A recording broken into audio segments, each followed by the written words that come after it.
कोल्हापुरातील खड्डेमय रस्त्यांनी नागरिकांचं जगणं अक्षरशः खोळंबून ठेवलं।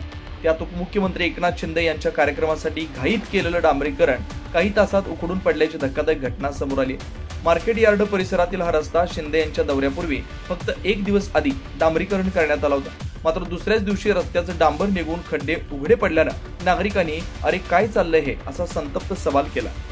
महापालिकेच्या या भोंगळ कारभारावर शिवसेना ठाकरे गटानं जोरदार टीका करत हल्ला चढवला। हा पैसा सामान्य जनतेचा आहे। एक दिवस न टिकणाऱ्या कामावर इतका खर्च कसा, कोणत्या अधिकाऱ्यांनी काम स्वीकारलं याची चौकशी करून कडक कारवाई झाली पाहिजे अशी मागणी ठाकरे गटाने केली आहे। कोल्हापूरचे रस्ते आणि कोल्हापूर बदनाम व्हायची कारणं ही अनेक आहेत, पण आता हा विषय महाराष्ट्रापुरता न राहता देशभरात हा विषय रस्त्याचा पोहोचलेला आहे की कोल्हापूरचे रस्ते खराब आहेत, कोल्हापूर बदनाम झालेला आहे।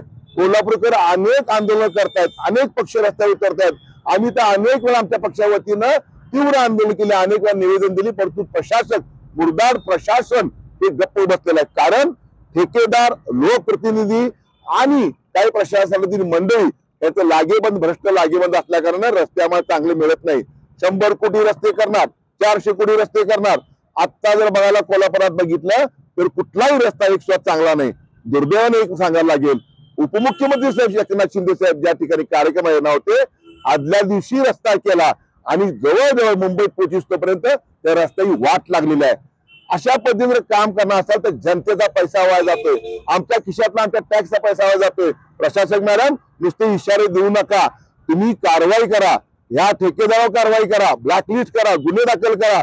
100 कोटी रस्त्याच्या मोठमोठ्या घोषणा केल्या, 400 कोटी परत पालकमंत्र्यांनी घोषणा केली।